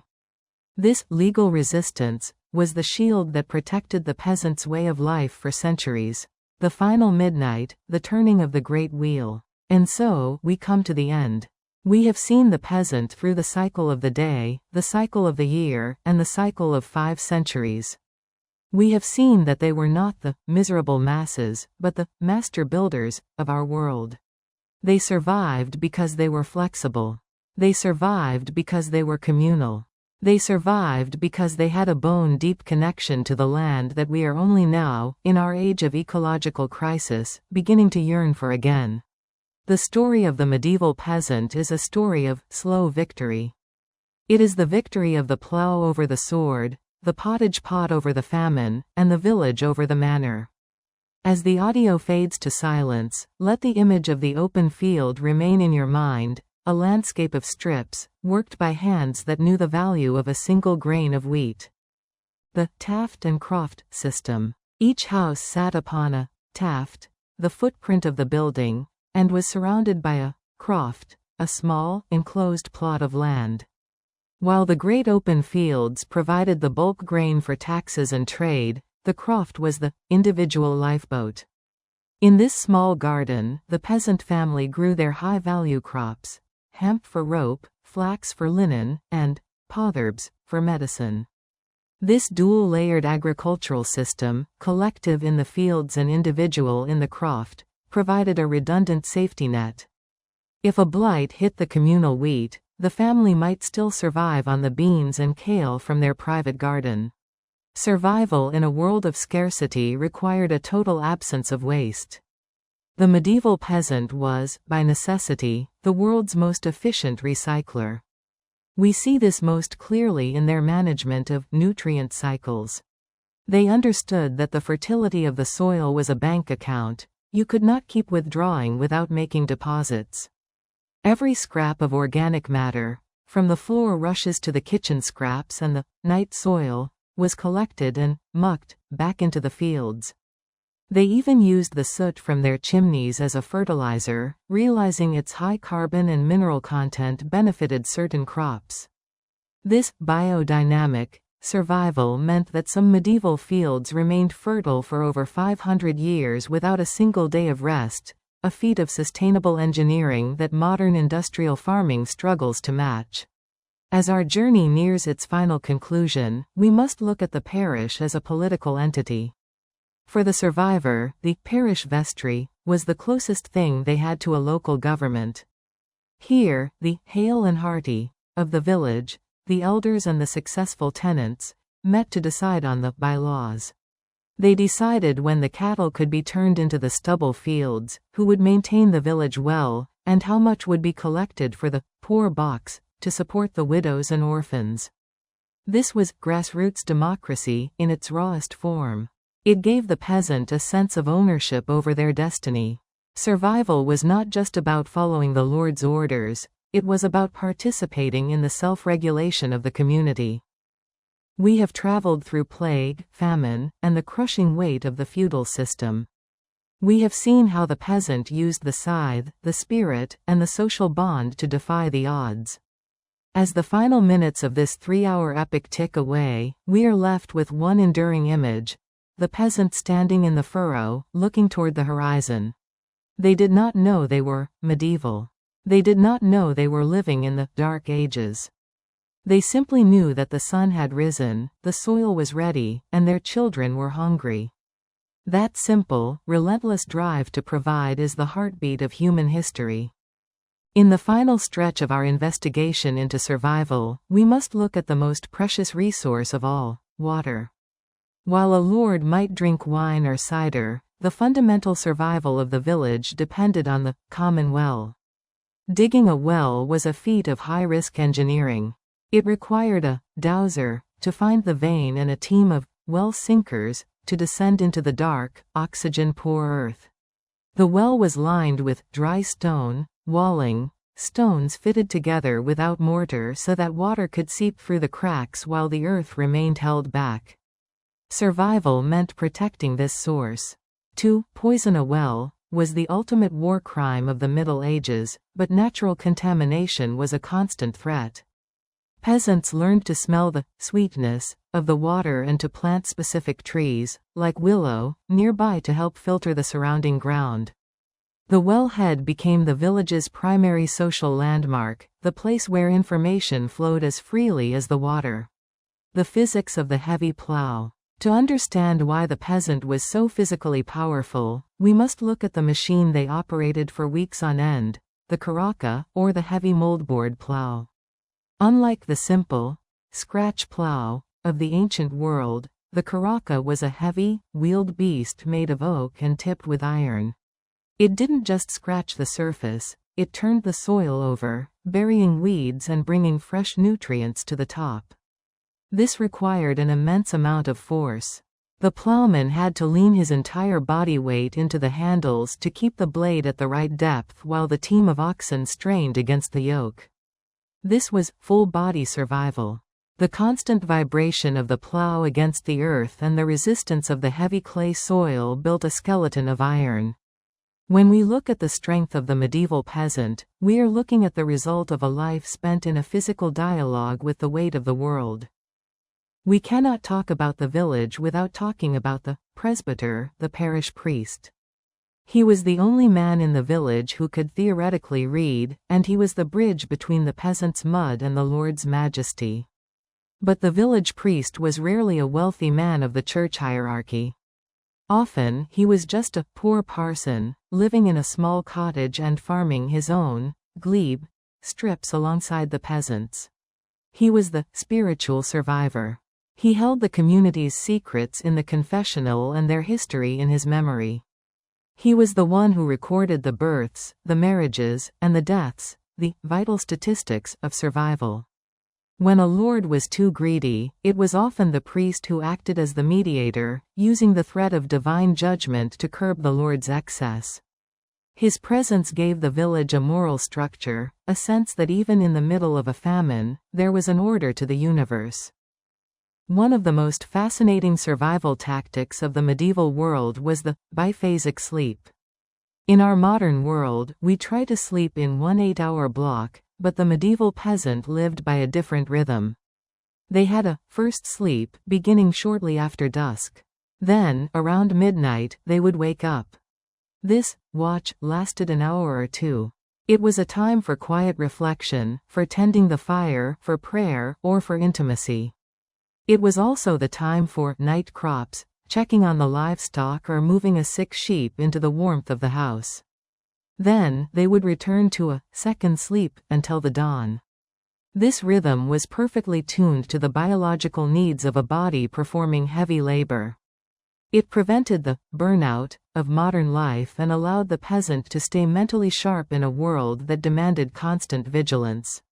The dawn of the modern age. As our 3-hour exploration concludes, we see the medieval peasant not as a distant relic, but as the pioneer of the human spirit. They survived the collapse of one world and the birth of another. They took the ruins of the Roman Empire and turned them into the foundation of the modern state.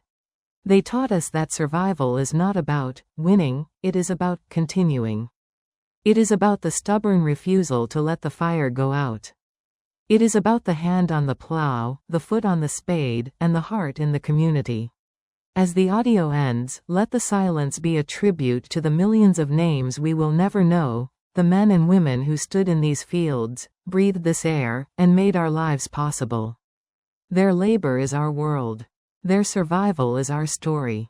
To understand why the peasant was so physically powerful, we must look at the machine they operated for weeks on end, the carraca, or the heavy moldboard plow. Unlike the simple, scratch plow of the ancient world, the carraca was a heavy, wheeled beast made of oak and tipped with iron. It didn't just scratch the surface, it turned the soil over, burying weeds and bringing fresh nutrients to the top. This required an immense amount of force. The plowman had to lean his entire body weight into the handles to keep the blade at the right depth while the team of oxen strained against the yoke. This was full-body survival. The constant vibration of the plow against the earth and the resistance of the heavy clay soil built a skeleton of iron. When we look at the strength of the medieval peasant, we are looking at the result of a life spent in a physical dialogue with the weight of the world. The secret life of the parish priest. We cannot talk about the village without talking about the presbyter, the parish priest.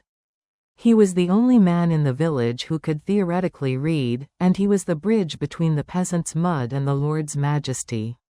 But the village priest was rarely a wealthy man of the church hierarchy. Often, he was just a poor parson, living in a small cottage and farming his own glebe strips alongside the peasants. He was the spiritual survivor. He held the community's secrets in the confessional and their history in his memory. He was the one who recorded the births, the marriages, and the deaths, the vital statistics of survival.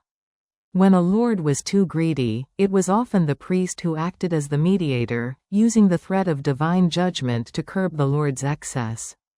His presence gave the village a moral structure, a sense that even in the middle of a famine, there was an order to the universe. The peasant's midnight, the second sleep. One of the most fascinating survival tactics of the medieval world was biphasic sleep. In our modern world, we try to sleep in one 8-hour block, but the medieval peasant lived by a different rhythm. They had a first sleep, beginning shortly after dusk. Then, around midnight, they would wake up. This watch lasted an hour or two. It was a time for quiet reflection, for tending the fire, for prayer, or for intimacy. It was also the time for night crops, checking on the livestock or moving a sick sheep into the warmth of the house. Then, they would return to a second sleep until the dawn. This rhythm was perfectly tuned to the biological needs of a body performing heavy labor. It prevented the burnout of modern life and allowed the peasant to stay mentally sharp in a world that demanded constant vigilance. The final horizon, the dawn of the modern age. As our 3-hour exploration concludes, we see the medieval peasant not as a distant relic, but as the pioneer of the human spirit. They survived the collapse of one world and the birth of another. They took the ruins of the Roman Empire and turned them into the foundation of the modern state. They taught us that survival is not about winning, it is about continuing. It is about the stubborn refusal to let the fire go out. It is about the hand on the plow, the foot on the spade, and the heart in the community. To conclude our technical journey, we must stand for a moment in the heat of the forge. If the miller provided the food and the priest provided the spirit, the blacksmith provided the very bones of the village. Iron was the rarest and most expensive material in a peasant's life. Most households owned less than 5 pounds of it in total, perhaps a knife, a few pot hooks, and the precious tip of a plowshare. Survival meant the endless recycling of this iron. The smith was not just a maker, he was a master of the weld. He could take a shattered axe head, heat it until it glowed with a white-hot intensity, and hammer it back into a single, unified piece of steel. This wasn't just craftsmanship, it was a form of magic to the average observer. The smithy was the only place in the village where the elements of earth, air, fire, and water were brought together in a controlled explosion of productivity. Without the smith, the peasant was forced back into the Stone Age. His ability to repair the tools of the harvest was the invisible thread that held the entire agricultural economy together. The seasonal migration, the transhumance. One of the final survival patterns we must explore is the transhumance, the seasonal movement of people and livestock. In many parts of Europe, survival depended on the high pastures. During the summer months, a portion of the village, often the younger men and women, would leave the valley and drive the sheep and cattle into the mountains. They lived in temporary stone huts called sheilings. This was a vital survival strategy because it saved the valley grass for winter hay while allowing the livestock to feast on the rich, alpine herbs. This period of separation created a unique subculture of songs, stories, and dairycraft. It was here, in the high, lonely places, that the best cheeses were developed, cheeses that were hard enough to be transported back down the mountain and stored for years. This movement between the heights and the depths was the breath of the village, a rhythmic expansion and contraction that ensured the survival of the herd.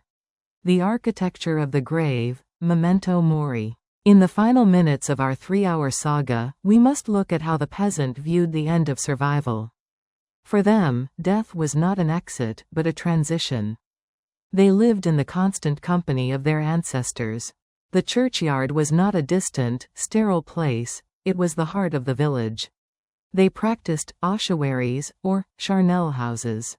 Because churchyard space was limited, after a few decades, bones were respectfully exhumed and stacked in beautiful, geometric patterns in a chapel.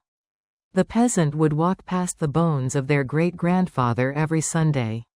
This visibility of death was the ultimate survival tool for the mind.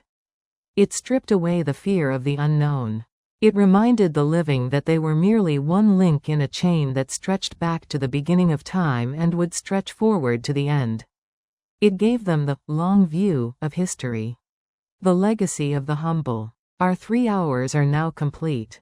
We have walked the muddy tracks, felt the heat of the pottage pot, and heard the ring of the blacksmith's anvil. We have seen that the medieval peasant was not a figure of pity, but a figure of immense, quiet power. They were the ones who stayed. While kings fought for crowns and bishops fought for dogmas, the peasant stayed in the field. They kept the world fed. They kept the families together. They kept the language alive. They are the unsung architects of Western civilization. As the audio fades for the last time, look at your own hands. You carry their strength. You carry their resilience. You carry their survival. The medieval world is not dead. It lives on in the very fact that you are here to remember it. The value of the egg and the feather. In the medieval cottage, the chicken was the small change of the household. A peasant woman's survival often hinged on her egg money. Eggs were portable, consistent, and highly tradable. They could be swapped at the local alehouse for a scoop of malt or given to the blacksmith's wife in exchange for a used needle. Even the feathers were a resource. Every autumn, the geese were plucked, a process that, while loud, did not harm the bird. These feathers were the insulation of the Middle Ages. A family that could accumulate enough down to fill a mattress was a family that had successfully hacked the winter. They didn't need a central heating system, they had the trapped air of 1,000 geese. This attention to the micro-resource is what allowed a family to thrive on a patch of land that a modern farmer would consider a wasteland. The gleaning, the law of the leftovers. After the main harvest was gathered into the Lord's wagons, a sacred law took over, the right of the gleaner.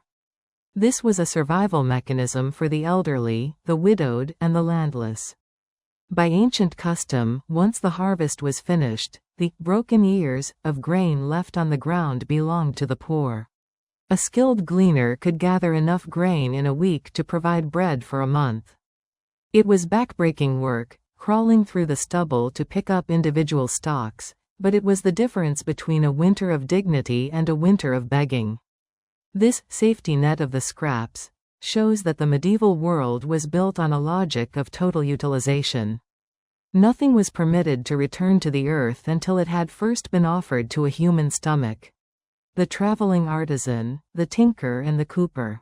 As we reach the final chapters, let us look at the specialized tools of storage. In a world without plastic or tin cans, how did you keep your ale from souring or your grain from the rats? You called for the cooper. The cooper was the master of the stave. By fitting curved pieces of oak together and binding them with iron or hazel hoops, he created a vessel that was airtight and liquid-proof. A good barrel was a piece of high-tech hardware. It allowed the peasant to store time. Ale brewed in October could be drunk in May.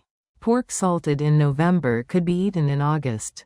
The cooper's skill was the foundation of the village's long-term food security. Then there was the tinker. He was a traveler, a man with a bag of solder and a small bellows. He fixed the unfixable. When a precious bronze cooking pot, the most expensive item in many kitchens, developed a hole, the family didn't throw it away. They waited for the tinker. He would sit by their hearth and patch the metal, extending the life of the tool by another 20 years. This culture of mend and make do was not just a habit, it was a survival philosophy that kept the village running with minimal input from the outside world. One of the most fascinating survival tactics of the medieval world was the biphasic sleep. In our modern world, we try to sleep in one 8-hour block, but the medieval peasant lived by a different rhythm. They had a first sleep, beginning shortly after dusk. Then, around midnight, they would wake up. This watch lasted an hour or two. It was a time for quiet reflection, for tending the fire, for prayer, or for intimacy. It was also the time for night crops, checking on the livestock or moving a sick sheep into the warmth of the house. Then, they would return to a second sleep until the dawn. This rhythm was perfectly tuned to the biological needs of a body performing heavy labor. It prevented the burnout of modern life and allowed the peasant to stay mentally sharp in a world that demanded constant vigilance. The legacy of the humble. Our journey is now truly complete. We have walked the muddy tracks, felt the heat of the pottage pot, and heard the ring of the blacksmith's anvil. We have seen that the medieval peasant was not a figure of pity, but a figure of immense, quiet power. They were the ones who stayed. While kings fought for crowns and bishops fought for dogmas, the peasant stayed in the field. They kept the world fed. They kept the families together. They kept the language alive. They are the unsung architects of Western civilization. The maintenance of the bridge. A bridge was more than just a convenience, it was a lifeline. During the spring thaws, a swollen river could cut a village off from its market town for weeks, leading to localized starvation. Survival, therefore, was a matter of masonry. Many bridges were maintained by bridge guilds, or through the trinova necessities, the three ancient duties every peasant owed: repairing bridges, maintaining roads, and defending the land. When a bridge failed, the village failed. The peasant learned the art of caulking the stone with lead and mortar to withstand the freeze-thaw cycles of the winter. They understood the physics of the arch, realizing that the weight of the carts actually pressed the stones together, making the structure stronger. This engineering knowledge was a collective heritage, ensuring that the arteries of the kingdom remained open for the flow of grain and salt. In these final minutes, let us look at the mental ledger of the survivor. The medieval peasant was a master of opportunity cost. Every hour spent gathering wood was an hour not spent weaving. Every calorie fed to a dog was a calorie not fed to a child. Survival was a constant calculation of risk. Do you plant the rye early and risk a late frost, or plant late and risk an early autumn? Do you pay the Lord's fine in coin or in labor? This calculus of the poor was passed down through generations in the form of proverbs and folk wisdom. A bird in the hand is worth two in the bush was not a cliché, it was a strategy for caloric security. The survival of the name. Finally, we must acknowledge the naming. In a world where you could be erased by a single season of plague, the peasant fought back with the patronymic. This is why so many of our modern surnames are tied to the medieval farm: Miller, Smith, Cooper, Thatcher, Farmer, and Hayward. They survived by carving their identity into the social fabric of the village. Even if their individual stories were lost, their functions remained. They ensured that even centuries later, we would still be speaking their names every day. The 3 hours are up. The sun has set on the medieval manor. The oxen have been led to their stalls, and the last of the tallow candles has been snuffed out. We have traveled from the birth of the feudal system to the dawn of the modern world. What we have discovered is that the medieval peasant was not a person of the Dark Ages, but a person of the deep light, the light of the hearth, the light of the spirit, and the light of the intellect applied to the survival of the species. They were the bridge builders of history. As you conclude this audio experience, take one final moment of silence. Listen to the wind. In its rustle, you might just hear the echoes of 1,000 years of labor, the swish of the scythe, the lowing of the ox, and the laughter of a family sharing a loaf of hard-earned bread. They are gone, but they are here. They are the soil, and we are the harvest. The hydro-engineering of the meadow, the water meadow. As we reach the final zenith of our 3-hour journey, we must examine one of the most sophisticated survival technologies of the late medieval period: the flooding of the meadows. To a casual observer, a flooded field looks like a disaster. To the medieval peasant, it was an artificial spring. By a system of carefully maintained sluices, hatches, and small earthen channels, peasants would divert river water across their hay meadows during the winter. This served two vital purposes. First, the moving water acted as an insulator, preventing the ground from freezing. Second, the river silt acted as a natural fertilizer. This hydroengineering allowed the grass to begin growing weeks earlier than in a dry field. This early bite of grass meant that livestock could be taken off their winter rations sooner, effectively shortening the hungry gap. The construction of these floating meadows required a mastery of levels and flow rates that would impress a modern civil engineer. To understand the continuity of the village, we must look at how survival was taught. Children were not sheltered from the reality of work, they were integrated into it through functional play.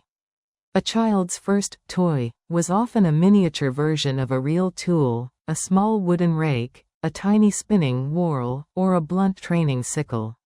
Games like archery at the butts, which was mandated by law in many regions, were not just for fun, they were the preservation of the village's defensive capability. Children learned the map of the woods by playing hide and seek among the coppiced hazels, subconsciously memorizing which trees provided the best firewood and which hollows held the earliest berries. This childhood of observation ensured that by the age of 12, a peasant child possessed a graduate-level understanding of their local ecosystem. Survival was a language they learned to speak before they could even read. The alchemy of the dairy, preservation through fermentation. In these final minutes, let us step into the buttery, or the dairy. If the grain was the backbone of survival, the white meats, milk, butter, and cheese, were the lifeblood. Raw milk lasted only hours in the summer heat, so survival required the control of bacteria. Peasants used rennet, harvested from the stomachs of slaughtered calves, to curdle the milk. The resulting cheese was the portable protein of the Middle Ages. Hard, salt-rubbed cheeses could last for 2 years, becoming harder than stone but remaining perfectly edible. The whey left over from this process was never wasted, it was fed to the pigs or fermented into a thin, probiotic drink for the harvesters. The dairy was a site of constant transformation, where the fleeting energy of a cow's grazing was locked into a solid form that could withstand the depths of a winter frost. The peasant's clock, the shadow and the star. As our narrative clock runs down, we must reflect on how the survivor measured time. Without mechanical watches, the peasant lived in solar time. Every village had its noon mark, a specific shadow cast by a church porch or a standing stone that indicated the time for the midday meal. At night, they used sidereal time, watching the rotation of the Great Bear or the Pleiades to judge the length of the night watch.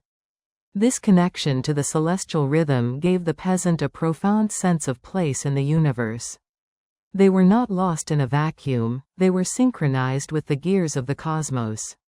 This rhythmic living reduced the psychological stress of the unknown, providing a predictable framework that made the physical hardships of survival easier to bear. The final breath. We have reached the 100th part of our story. From the first furrow of the spring to the last ember of the winter fire, we have witnessed the total spectrum of medieval survival. We have seen that the peasant was not a background character in history, but its most essential actor. They were the masters of the earth. They were the architects of the family. They were the survivors of the impossible. As the audio concludes, let the narrator's voice drop to a low, resonant tone. The story of the peasant is the story of us. It is the story of human endurance, of the beauty found in hard work, and of the unbreakable bond between a people and their land.